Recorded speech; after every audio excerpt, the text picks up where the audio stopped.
महाराष्ट्र के एक छोटे से गांव में राजू नाम का एक साधारण आदमी रहता था। राजू मजदूरी करता था। हर रोज तपती धूप में काम करके थोड़ा बहुत कमाई करता था। जीवन कठिन था। उसकी एक छोटी सी परिवार थी, उसकी पत्नी लक्ष्मी और उनके 2 छोटे बच्चे। उनके पास बस गुजारा करने लायक ही था। फिर भी राजू और लक्ष्मी अपनी दयालुता और उदारता के लिए जाने जाते थे।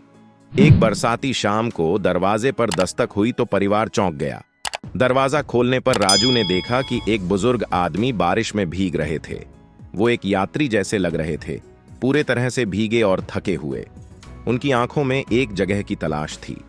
बिना किसी हिचकिचाहट के राजू ने उन्हें अंदर बुला लिया और उन्हें एक तौलिया दिया ताकि वो खुद को सुखा सकें और आग के पास बैठकर गर्म हो सकें। उस बुजुर्ग ने अपना नाम शंकर बताया। वो एक तीर्थ यात्री थे जो रास्ता भटक गए थे और उनके पास यात्रा जारी रखने के लिए पैसे नहीं थे। वो एक मंदिर की यात्रा पर निकले थे जहां उन्हें शांति और आशीर्वाद मिलने की उम्मीद थी। लक्ष्मी ने तुरंत उन्हें खाना परोसा जो उन्होंने अपने परिवार के लिए तैयार किया था। साधारण चावल और दाल। उन्होंने अपनी थाली भी शंकर को दे दी, ये दिखाते हुए जैसे उन्हें भूख न हो। राजू ने भी थोड़ा ही खाया ताकि उनके मेहमान का पेट भर सके। शंकर ने उनकी उदारता और सरलता देखी। अपनी कठिनाइयों के बावजूद उन्होंने शंकर का गर्मजोशी से स्वागत किया। एक बार भी ये नहीं जताया कि उनके यहाँ ठहरने से उन पर कोई बोझ पड़ा है।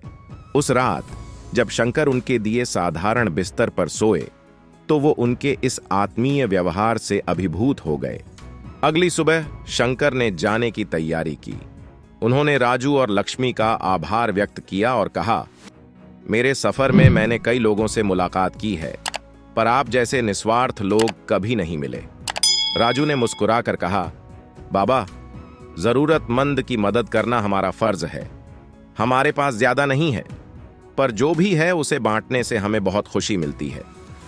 शंकर ने उनकी उदारता से प्रभावित होकर उन्हें बताया कि वो सिर्फ एक यात्री नहीं थे, बल्कि शहर के एक संपन्न आदमी थे जो एक आध्यात्मिक यात्रा पर निकले थे।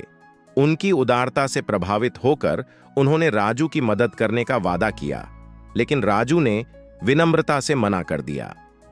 हमने आपकी मदद किसी उम्मीद में नहीं की, उन्होंने नम्रता से कहा। हम अपने पास जो थोड़ा बहुत है उसी में खुश हैं। शंकर उनकी इस बात से और भी प्रभावित हुए और उन्होंने उन्हें आशीर्वाद दिया और विदा ली। कुछ दिनों बाद गांव का मुखिया राजू के घर आया और उसे एक खबर सुनाई।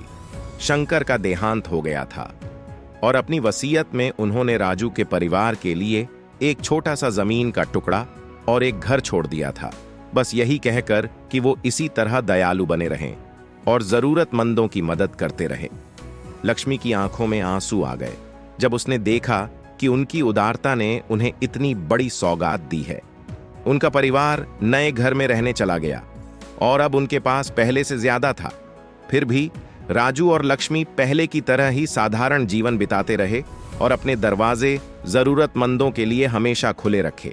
इस तरह गरीब आदमी की दयालुता की कहानी पूरे गांव में फैल गई और लोगों को प्रेरित करने लगी कि वो भी दूसरों की मदद करें, क्योंकि दयालुता, जैसा कि राजू और लक्ष्मी ने दिखाया, सच में एक दिन वापस लौटती है।